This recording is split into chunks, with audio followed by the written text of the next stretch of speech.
আসসালামু আলাইকুম। আজকে ইংরেজি গ্রামারের একটা গুরুত্বপূর্ণ টপিক নিয়ে হাজির হয়েছি, সেটা হচ্ছে ন্যারেশন বা স্পিচ।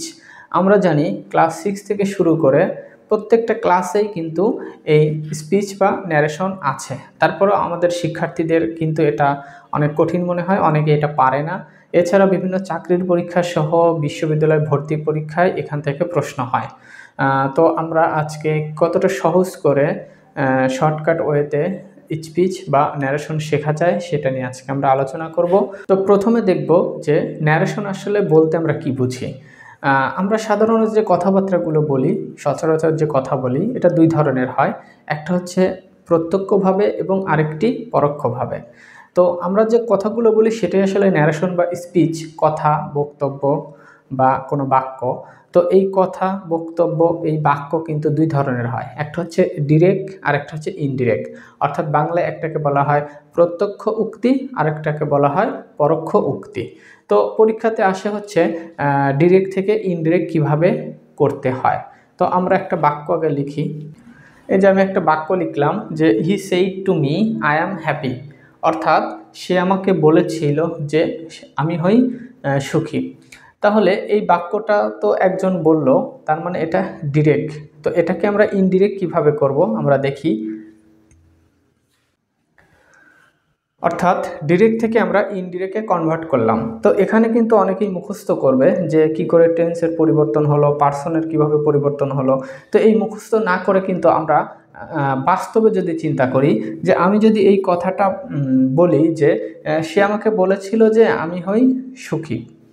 তো এখন এই যে সে আমাকে বলেছিল আমি হই সুখী, এই কথাটা যদি আমি শুনে পরের দিন অন্য কাউকে বলি বা সঙ্গে সঙ্গে যদি বলি এই কথাটা, তাহলে তো এই কথাটা এমনি অতীত হয়ে যাবে।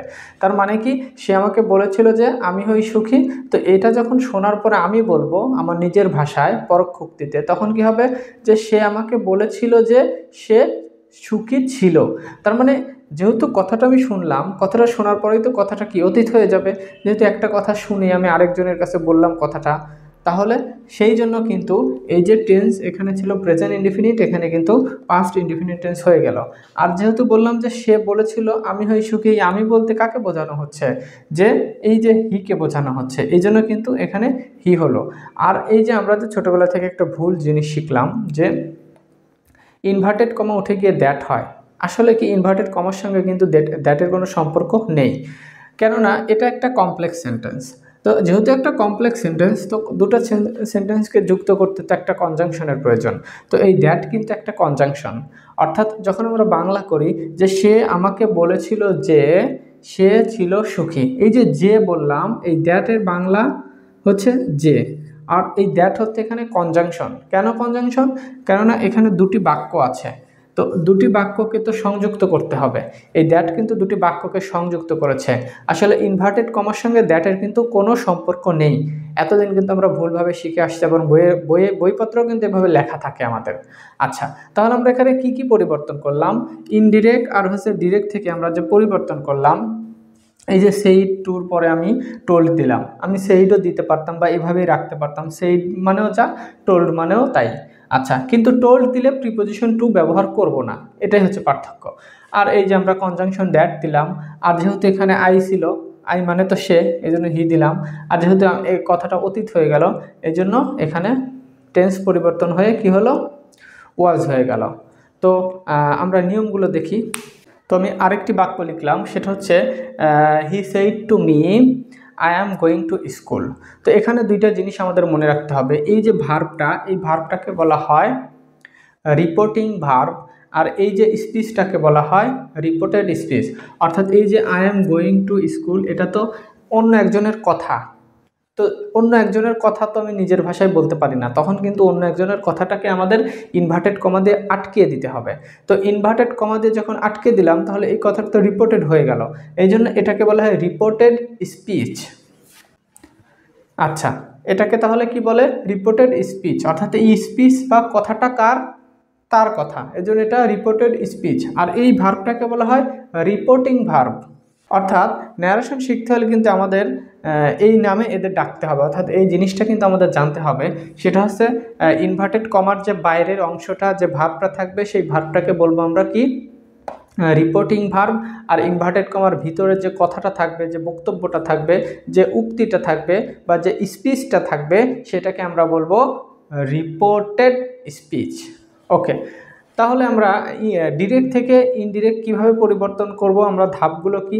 প্রথমে আমরা সেইড টু বা সেইড টু থাকলে আমরা টোল্ডও দিতে পারি, সেইড টু দিতে পারি। তারপর আমরা কনজাংশন দ্যাট বসাবো। তারপর পার্সনের পরিবর্তন করতে হবে। তো অনেকেই কিন্তু পার্সনের পরিবর্তন যদি না বোঝে তাহলে এখানে একটা নিয়ম আছে, যেরকম এখানে যদি ফার্স্ট পার্সন থাকে, অর্থাৎ যদি রিপোর্টেড স্পিচের মধ্যে যদি ফার্স্ট পার্সন থাকে তাহলে সাবজেক্টকে অনুসরণ করবে। তাহলে এখানে যে সাবজেক্ট থাকবে সেই সাবজেক্ট কিন্তু পরবর্তী বাক্যের সাবজেক্ট হবে। এখন রিপোর্টেড স্পিচের সাবজেক্ট যদি সেকেন্ড পার্সন হয়, এখানে যে অবজেক্টটা থাকবে সেই অবজেক্টকে অনুসরণ করবে। আর যদি রিপোর্টেড স্পিচে এই দুটো না হয়, যেরকম হি, শি, ইট এবং নেম, অর্থাৎ কোনো কিছুর নাম যদি হয় তাহলে এটা কিন্তু অপরিবর্তন থাকবে, কোনো পরিবর্তন হবে না।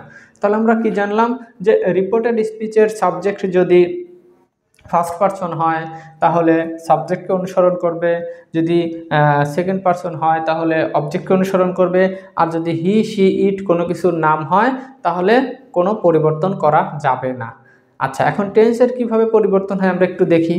আচ্ছা, টেন্সের পরিবর্তন আমি বাস্তবতা দিয়ে বুঝাইলাম, যে আমরা যদি একটা কথা শুনি, শোনার পরে যখন আমরা বলি তো সঙ্গে সঙ্গে তো সেটা অতীত হয়ে যায়। তো ন্যারেশনে এসে অর্থাৎ ডিরেক্ট থেকে ইনডিরেক্ট করতে হলে প্রত্যেকবারই কিন্তু অতীত হয়ে যাবে, অর্থাৎ টেন্সের পরিবর্তন হয়ে পাস্ট হয়ে যাবে। অর্থাৎ যদি প্রেজেন্ট ইনডিফিনিট থাকে তাহলে পাস্ট ইনডিফিনিট হবে, যদি প্রেজেন্ট কন্টিনিউয়াস থাকে তাহলে পাস্ট কন্টিনিউয়াস হবে, যদি প্রেজেন্ট পারফেক্ট থাকে তাহলে পাস্ট পারফেক্ট হবে, যদি প্রেজেন্ট পারফেক্ট কন্টিনিউয়াস থাকে তাহলে পাস্ট পারফেক্ট কন্টিনিউয়াস হবে।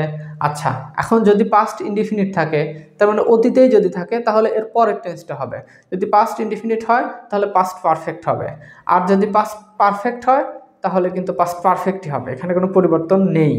আচ্ছা, তাহলে এটাকে যদি আমরা এখন চেঞ্জ করি তাহলে আমরা প্রথমে কি লিখলাম, হচ্ছে হি, আমরা সেইড টু এমনি রাখলাম, কোনো পরিবর্তন করব না, হি সেইড টু মি।